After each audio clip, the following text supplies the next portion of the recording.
오늘 하나님께서 저희들에게 주신 말씀의 제목은 룻기에서 만나는 하나님의 헤세드 6번째입니다. 한때의 은혜를 넘어 인생의 은혜로라고 하는 제목으로 함께 말씀을 나누기로 원합니다.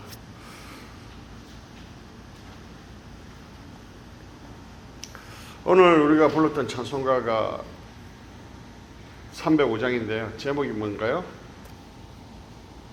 나 같은 죄인 살리신 Amazing Grace입니다. 제가 늘 예배 시작하면서 Amazing Grace를 이야기하는데 이 찬송을 누가 지었죠?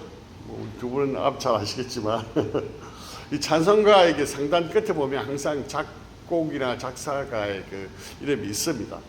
누구로 되어 있습니까? 존 뉴턴이죠, 그죠? 예, 사진이 있을 겁니다. 예, 이 사람인데 이 사람이 처음부터 이 찬송가를 작곡하는 기독교인이 아니었어요. 뭐 아실 분은 아시겠지만 그 젊은 시절 방탕하여서 그 뱃사람이었습니다. 아프리카에서 흑인들을 잡아다가 노예로 팔아넘기고 돈을 버는 그런 노예선의 선장이었습니다. 그런 그가 1748년 배를 타고 대서양을 건너가다가 끔찍한 폭풍우를 만나게 됩니다. 금방이라도 막 배가 부서질 것 같습니다. 배가 침몰할 것 같습니다. 파도는 그 배를 삼킬 듯이 몰아쳤습니다. 그 순간 이 뉴턴에게 필요했던 것은 거창한 비전, 거창한 꿈, 엄청난 부가 아니었습니다. 그저 그때의 살아남는 것이었습니다. 그런 죽음의 공포 속에서 하나님께 간절히 살려달라고 기도합니다. 그날과 구한 것은 살려달라는 그 한때의 은혜였다는 것이죠. 폭풍 속에서 죽지 않고 살아남는 은혜였다는 것이죠. 어떻게 되었을까요? 살아났으니까 이 곡을 지었겠죠. 기적적으로 이 폭풍우가 멈춥니다. 그리고 살아나게 됩니다. 그런데 하나님께서는요, 그에게 한때에 주셨던 그 은혜만 주신 것이 아니라 그 한때의 은혜를 넘어서 그 인생 전체를 바꾸어 나가십니다. 이 사건을 계기로요, 자신의 그 과거의 죄악을 다 깊이 회개하고 뉘우치고 기독교인이 됩니다. 그 선장직을 관두고 신학을 공부해서 영국 성공의 목회자로 이렇게 섬기다가 54세가 되던 1779년 과거에 그 노예 선장으로 있던 그때 지었던 그 끔찍한 죄에 대한 용서에 대한 하나님의 그 감사함으로, 그 하나님의 놀라운 은혜에 대한 감사함으로 Amazing Grace 라는 이 찬송가를 만들었다는 것이죠. 오늘 본문의 말씀도요, 한때의 은혜를 넘어서 인생의 은혜로 나아가는 그런 한 여인의 이야기를 오늘 살펴보며 은혜를 나누고자 합니다. 제가 이 2장에서 후반절을 다루지는 않았는데요, 그 내용을 잠시 보시면 룻이 이제 집으로 돌아서 하루 동안 있었던 이야기를 시어머니인 나오미하고 했지 않았겠습니까? 자신을 이렇게 보호해줬고 맛있는 것도 많이 줬고 물도 주고 가족처럼 이렇게 풍성하게 대해줬다고 이야기하면서 가지고 왔던 그 곡식을 나오미하고 나누죠. 그리고 그 사람이 보아스라는 이름이에요 라고 이야기했을 때 나오미는 그 사람이 바로 우리 기업을 물을 사람 중에 한 사람이다 라고 이야기를 합니다. 그리고 룻은 그 사람이 보리와 밀출수가 다 끝날 때까지 함께 소년들과 있으라 라고 했다는 이야기를 하면서 그런 은혜들을 많이 베풀었다고 이야기를 하죠. 나오미는 룻에게 그러면 그곳을 떠나지 말고 그곳에 남아있으라고 당부하면서 2장의 말씀이 끝납니다. 자, 이 룻기가 이 2장으로 끝나버렸다면 어땠을까요? 뭔가 한때의 은혜는 있었는데 뭔가 어떠세요? 아쉽죠. 그리고 여러 가지 의문들이 있을 것입니다. 넥스트는 뭐지? 미래는 어떻게 될까? 앞으로 어떻게 살아가야지? 라는 문제들이 여전히 남아 있었을 것입니다. 그래서 3장이 나오는데요. 3장의 1절부터 5절 읽지는 않았는데 너무 길어서 이제 생략했지만 살펴보겠습니다. 나오미는 룻에게 이 1절에서 5절까지 내용 속에서 희망을 주는 그런 말을 하고 있다는 것이죠. 한번 볼까요? 1절 같이 읽겠습니다. 시작. 룻의 시어머니 나오미가 그에게 이르되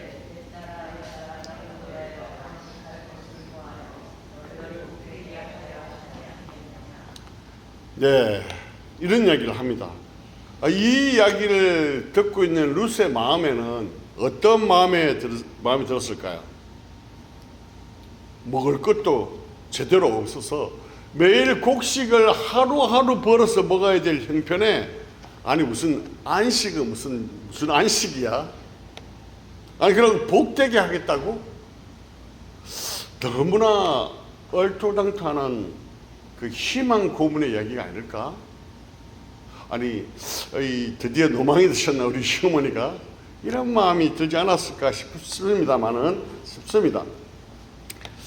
그런 마음을 가지고 있었을지 잘 모르겠지만 어쨌든 그런 마음 가운데 있었을 텐데, 그런 생각 가운데 있었을 텐데, 이어서 나오미가 룻에게 아주 진지하게 시리어스하게 어떻게 할지에 대해서 2절, 3절, 4절에서 알려주는데요. 한번 볼까요? 같이 읽겠습니다. 시작.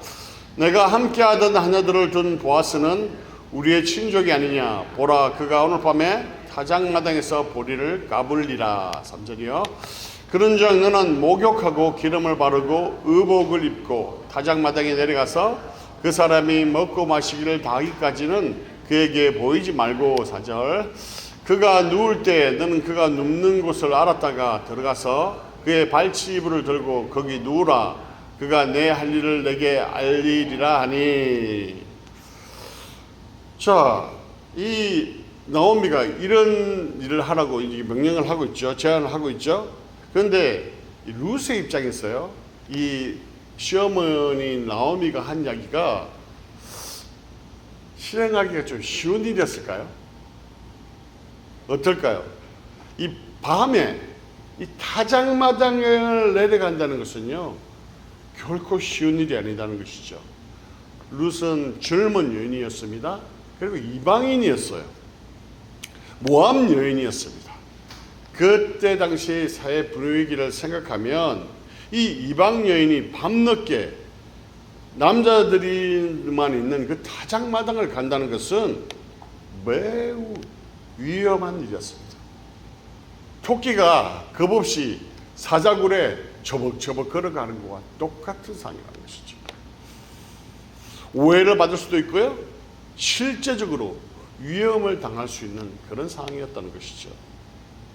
보아스가 그래서 뭐라고 이야기했습니까? 다른 밭에 가지 말고 소년이 또한 너를 건드리지 못하겠다라고 이야기를 하며, 이 사회적인 실제적인 위험이 그 속에 있음을, 타작마당 가운데 있음을 이야기해 줬잖아요.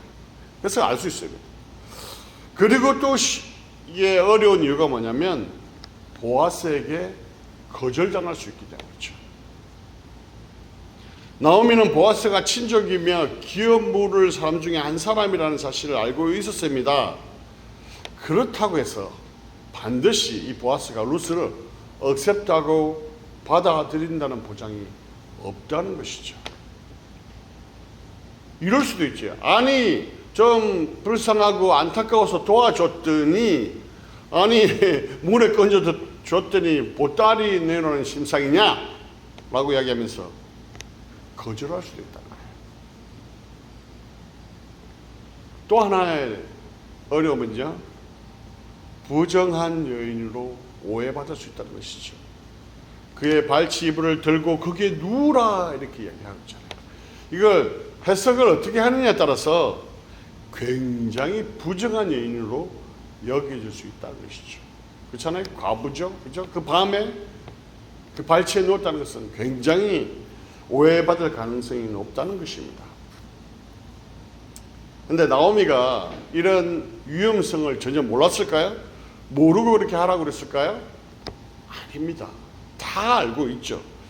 그럼에도 이 위험을 무릅쓰고 그 일을 하게 한 것은 룻의 한때의 은혜에 머무는 것이 아니라 인생의 일생의 은혜를 경험하는 자리로 나아가도록 하기 위해서 그랬다는 것이죠.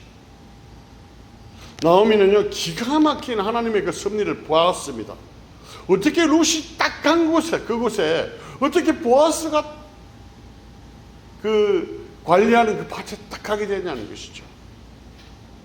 그리고 또 보아스를 어떻게 만났으며 또 보아스가 룻에게 베푸는 그 은혜들을 여러분 보셨지 않습니까? 그 수많은 은혜들을 어떻게 룻에게 베풀었냐는 것이죠.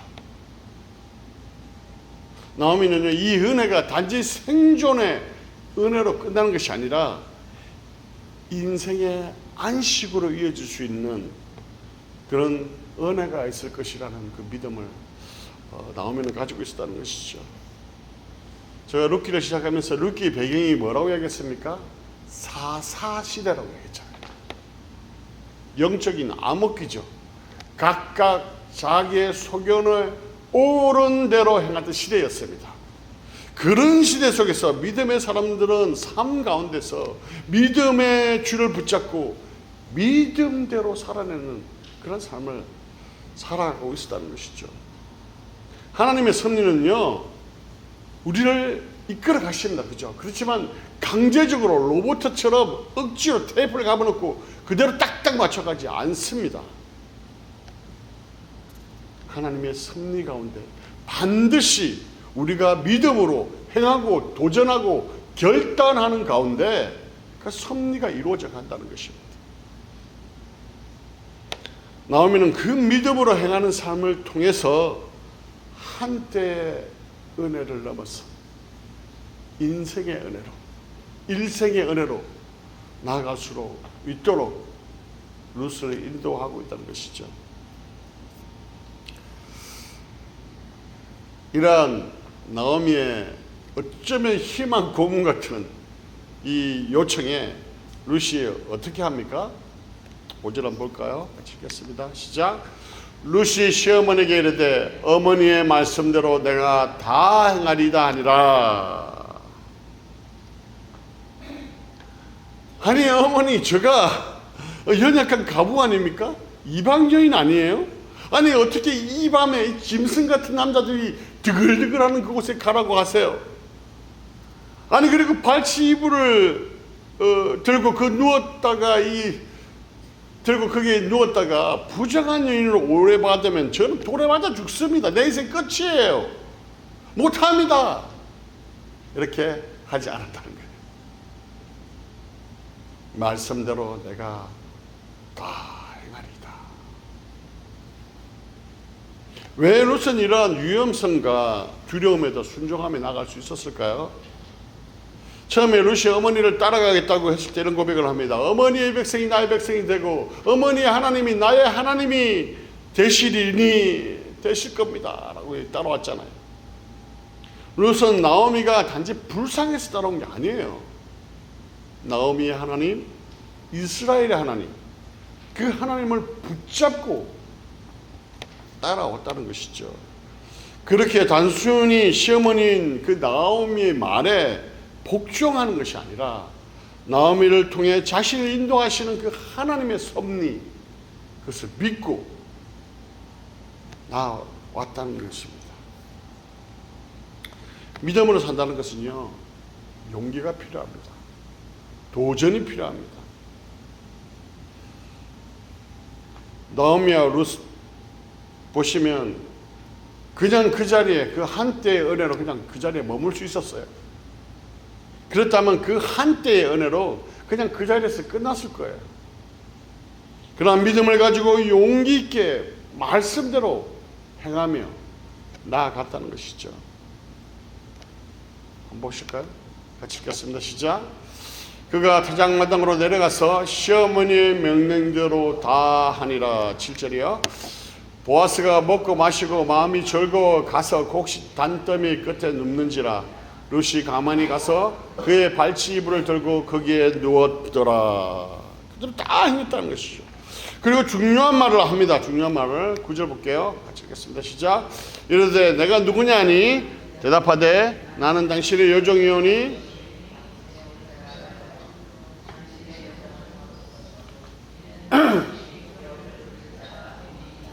아멘. 보면 보아스가 깜짝 놀라죠. 웬 여인이 자기 발치에 앞에 누워 있으니까. 그래서 누구냐 물었습니다. 루시 뭐라고 얘기합니까? 당신의 여종 루시입니다 라고 얘기하면서 뭐라고 얘기합니까? 당신의 옷자락을 펴 당신의 여종을 덮으소서. 이는 당신이 기업을 물을 자가 데비이다. 의무를 다해달라는 그 요청을 하고 있다는 것이죠.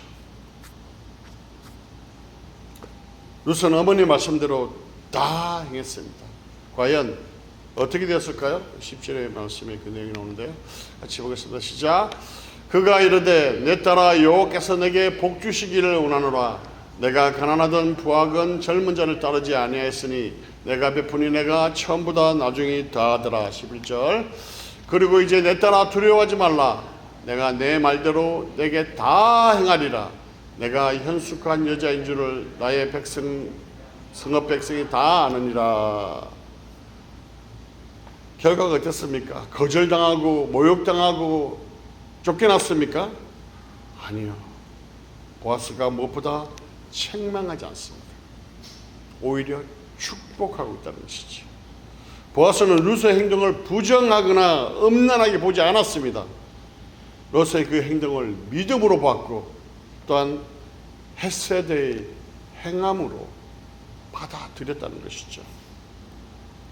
루스의 행동은요 단순히 모험도 아니고 보아스라는 그 남자에게 자신의 인생을 그런 모험이 아니었다는 것이죠. 여호와의 날개 아래 피하는 자로서 하나님께서 세우신 기업 물을 자의 은혜를 붙들고 믿음의 모습으로 나아갔다는 것이죠.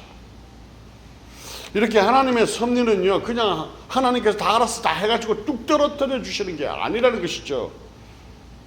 믿음으로 행하며 나갈 때 용기를 가지고 그 믿음을 붙잡고 나아갈 때 그것이 이루어져 간다는 것이죠.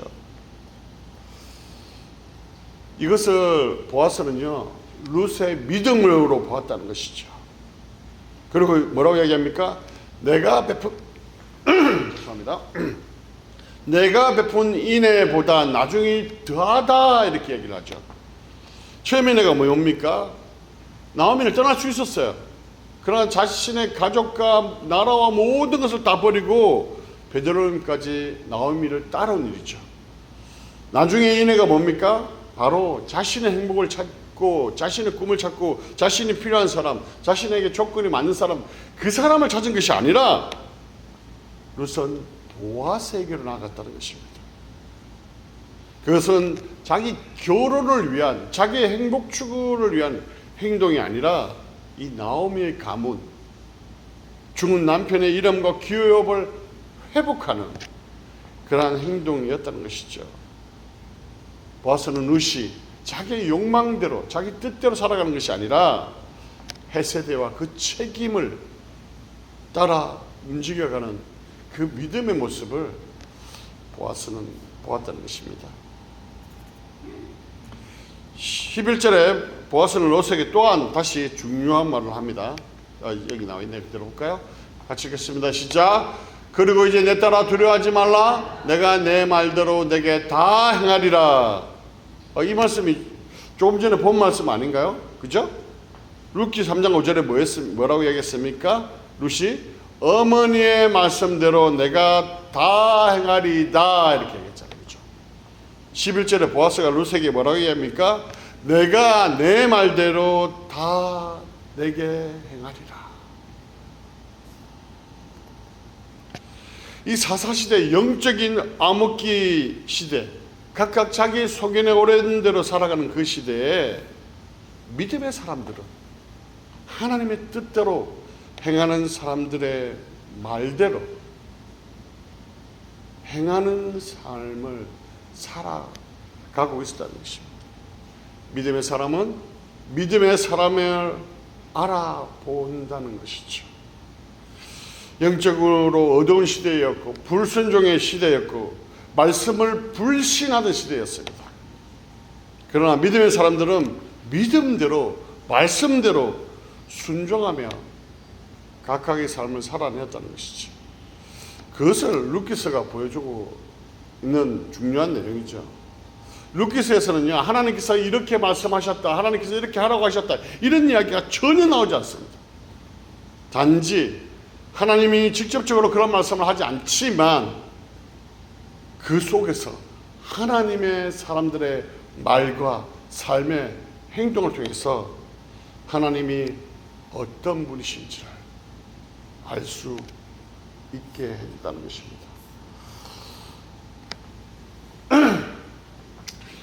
말씀을 보시면 보아스가 내 말대로 내가 다 행하리라 이렇게 이야기를 했는데요. 이것은 뭡니까? 바로 기업 물을 자의 책임을 내가 다 행하겠다 이런 뜻이거든요.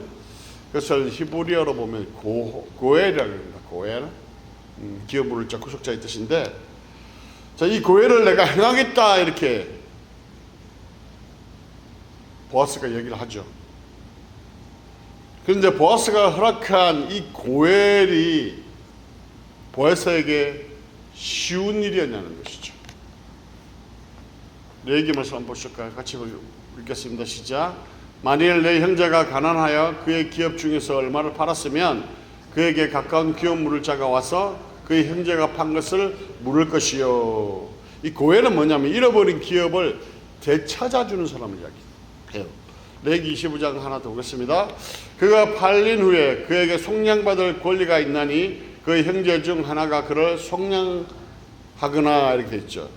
이 고엘은 빚을 지거나 종살이하고 있는 친족을 또한 대신해서 값을 지불하고 해방시켜주는 것을 사람을 이야기를 합니다.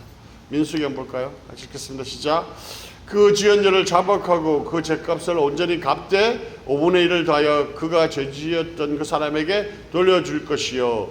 만일 죄값을 받을 만한 친척이 없으면 이렇게 돼 있죠.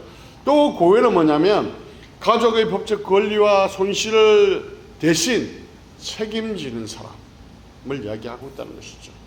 자, 한마디로 이야기하면 뭡니까? 고엘이 권리입니까? 아니면 손해를 감수하는 책임입니까? 전혀 권리나 이익은 하나도 없다는 거예요. 그래서 그 고엘을 허락하기가 결코 쉽지 않습니다. 룻기 4장 6절 한번 보시면요. 같이 읽겠습니다. 시작. 그 기업 물을 자가 이르되 나는 내 기업에 손해가 있을까 하여 나를 위하여 물으지 못하노니 내가 물을 것을 내가 물으라. 나는 물으지 못하겠노라 하는지라 이렇게 돼 있죠. 이 사장에 보면 더 가까운 친족이 처음에는요 내가 물으겠다 해요. 그런데 이제 그런 이야기를 하죠. 룻과 결혼을 하고 죽은 자의 이름을 이어줘야 한다는 이 말 듣고 바로 나는 못하겠다라고 물었었죠. 고엘은요 가난한 친족이 이런 땅을 잃어버리면 대신 사서 회복시켜주는 역할을 해야 한다는 것이에요. 그렇기 때문에 이것은 어떤 나중에 더 많이 돌려받기 위한 투자가 아닙니다. 보아스나 가까운 친족이 나오미 땅을 물으려면 자기의 돈을 써야 한다는 거예요. 자기를 희생해야 한다는 거예요. 그런데 그 땅이 온전히 기업 물을 자의 가문의 재산으로 남으면 할만하죠. 그렇지만 결국 이것은 엘리멜렉과 아니면 말론의 기업으로 이어져 간다는 것이에요. 돈은 내가 내는데 혜택은 다 죽은 친족의 이익과 가마원으로 다 넘어간다는 거예요. 고엘은 이익이 하나도 없습니다. 책임뿐이고 희생을 요구하는, 손해를 요구하는 그러한 제도였다는 것이죠. 이걸 쉽게 허락할 사람이 누가 있을까요? 이것이 율법으로 기록되어 있었습니다. 하지만 그것을 지키지 않는다고 형사처벌을 받거나 아니면 벌금을 내야 하는 것이 아니었다는 것이죠. 오늘날의 말씀대로 한다면 말씀대로 안 산다고 우리가 형사처벌 받습니까? 벌금 내나요? 그런 거 없습니다. 믿음의 사람이기 때문에 손해를 감수하고 고엘의 책임을 지는 것입니다. 우리가 은혜 받은 사람이기 때문에 그 은혜를 손해를 감수하고 그 책임을 감당하는 것이죠. 이것을 보아스가 허락했다는 것이죠. 제가 보아스가 예수 그리스도의 예표를 나타낸다고 말씀을 드렸는데요.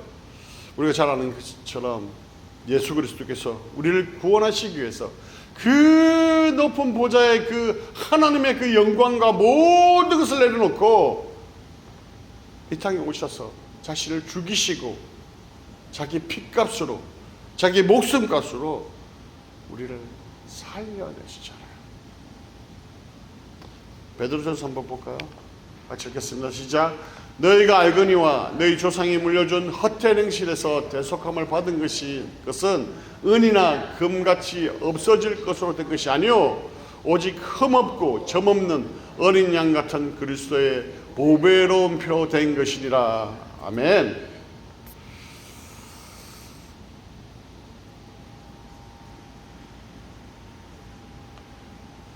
보아스가 이렇게 기업 물을 자의 그 책임을 이행하겠다고 허락을 합니다. 그러면서 룻에게 무엇을 주며 돌려보내는데요. 그게 15절 말씀입니다. 같이 볼까요? 시작.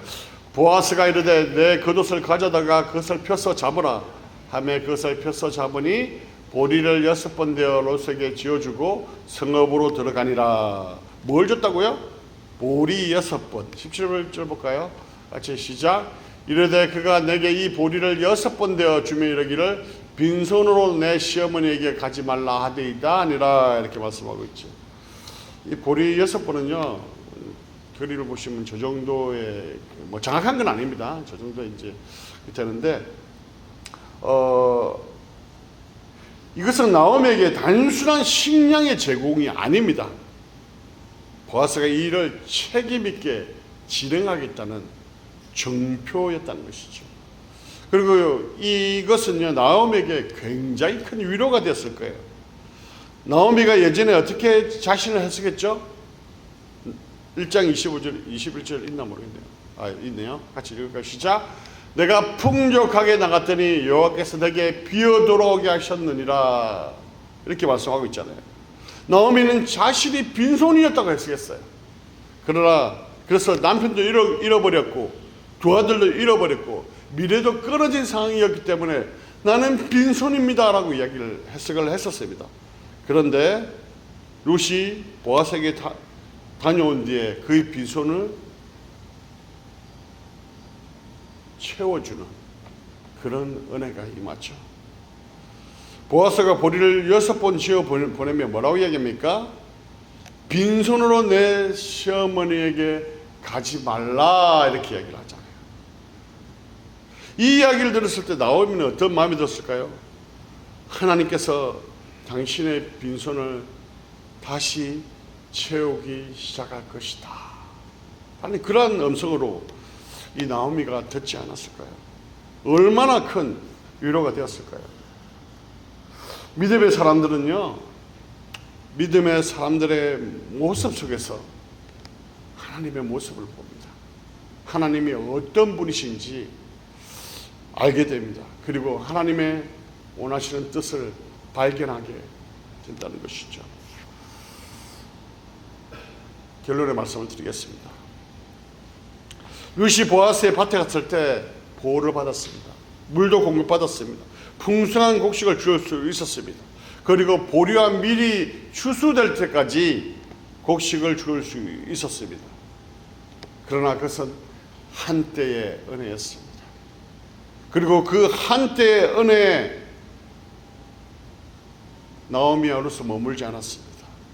한때의 은혜를 넘어 일생의 은혜로, 인생의 은혜로 믿음으로 나아갔다는 것이죠. 그리고 룻의 그 믿음과 인애를 본 보아스는 고엘의 책임을 수락하게 됩니다. 사랑하는 성도 여러분, 유태는 처음에는요 살려주심의 은혜가 필요했습니다. 그러나 나중에는 살려주심의 그 은혜를 넘어서 찬양하며 사람을 살려내는 그런 일을 감당합니다. 처음에는 폭풍 속에서 건져주는 은혜밖에 없었습니다. 그러나 나중에는 죄를 깨닫고 회개하고 다른 사람의 생명을 구원해내는 그 귀한 은혜를 나누는 인생의 은혜를 경험하게 됐다는 것이죠. 사랑하는 성도 여러분, 한때의 은혜를 넘어 인생의 은혜로, 일생의 은혜로 나가시는 여러분 되시기를 간절히 축원합니다.